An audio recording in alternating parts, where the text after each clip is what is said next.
Imagine walking into a room filled with the most powerful film executives in the world, people who can make a career with a single nod.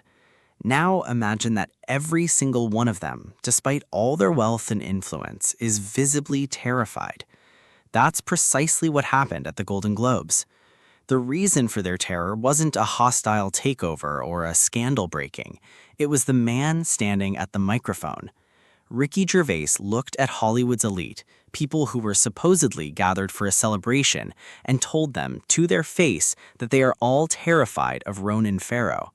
Ronan Farrow, the journalist who brought down Harvey Weinstein. When Gervais said that, nobody laughed. The cameras cut away. Publicists began to sweat.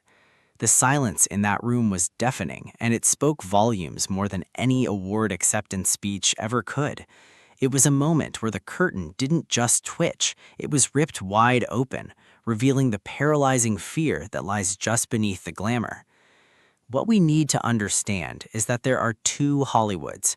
The one we see is a performance. It's the red carpets, the flashing cameras, the carefully crafted acceptance speeches, and the behind-the-scenes interviews geared for public consumption. That's the show.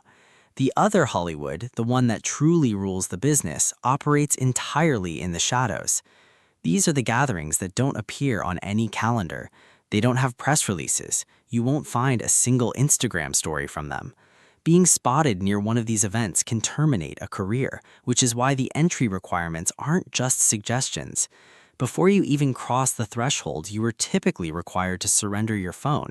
It's not just switched off, it is literally taken, sealed in specific high-tech pouches, so there is zero chance of a discreet recording.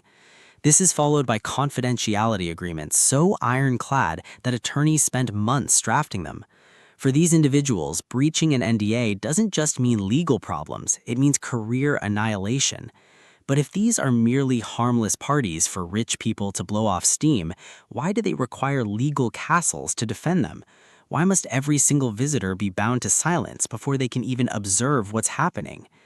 Insider reports suggest this isn't framed as a security precaution, it's framed as tradition. And once you learn what that tradition reportedly entails, you begin to understand why Ricky Gervais spent years standing on Hollywood's largest platform, throwing terrifying warnings disguised as jokes. He knew who he was talking to. He explicitly stated that his jokes weren't for the 200 richest people in the room, but for the 200 million watching at home. He wanted us to see the actual actors and actresses in the audience looking terrified at the idea of him merely mentioning their name. Why would they care? If you've done nothing wrong, why does the mention of your name make you freeze? Because they knew exactly what Gervais was circling, and they had spent decades ensuring nobody on the outside ever found it out. He wasn't simply calling out specific people, he was pointing to the entire architecture of silence. And now we need to speak about Ellen DeGeneres, and this is where the narrative becomes extremely unsettling.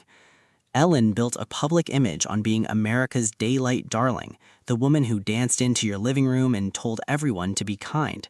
But according to claims that began circulating as the infamous Epstein files surfaced, some allege a very different story regarding the private gatherings she reportedly hosted.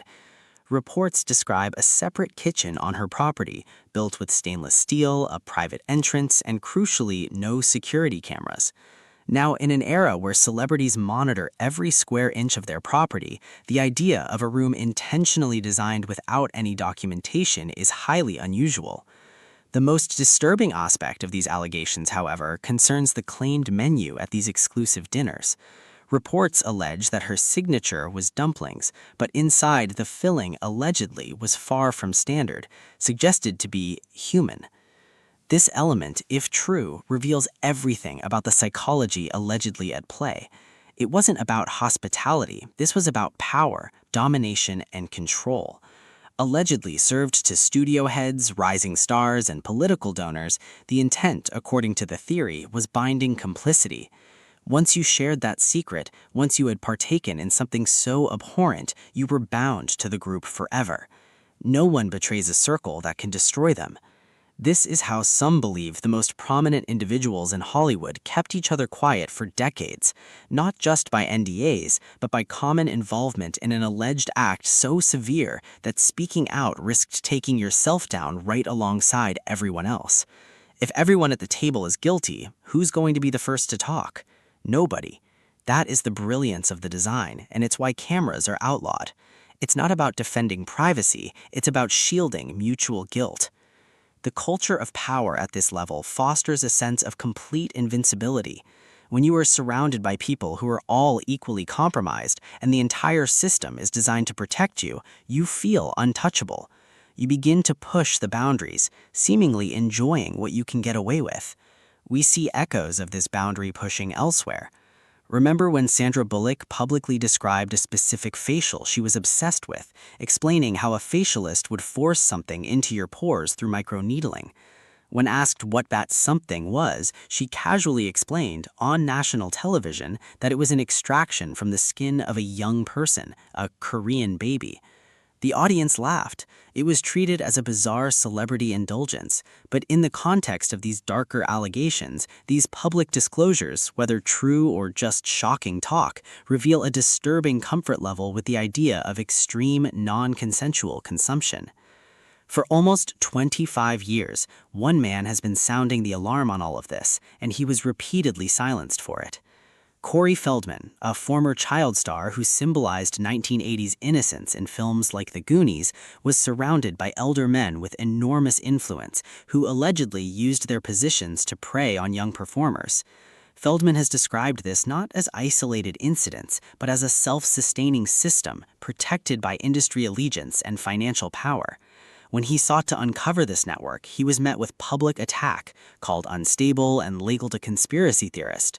The industry dubbed him a liar and sought to suppress him, and they nearly succeeded.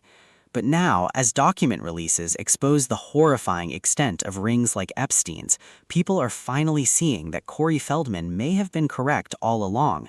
He defined this transition as a societal shift, where the strong networks that were once considered glamorous are now being investigated, and certain prominent figures look visibly nervous. Publicists are carefully constructing narratives and managing reputations because the question everyone is asking is who knew what and when did they know it. This inevitably brings us to Leonardo DiCaprio, a name that many are scrutinizing in relation to the Epstein social circles.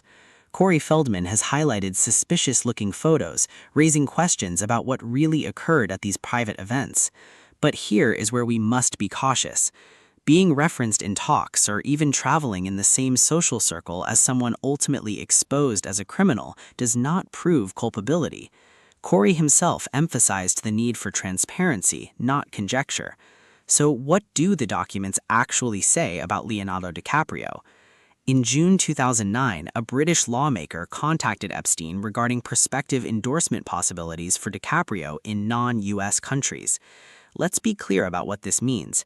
This email solely reveals that an individual contacted Epstein seeking business-related assistance regarding DiCaprio. There's no evidence in the records suggesting DiCaprio had any personal interaction or communication with Epstein. These records also include numerous other names, politicians and executives, many without any proof of criminal action. Witness testimony suggests Epstein routinely name-dropped high-profile celebrities to inflate his own importance, sometimes alleging contacts that were never established. Epstein's penchant for exaggeration was part of his social game, a way to impress people. While the appearance of a high-profile name in such documents inevitably causes intense scrutiny, the system of silence that Gervais and Feldman described is much larger than any one name.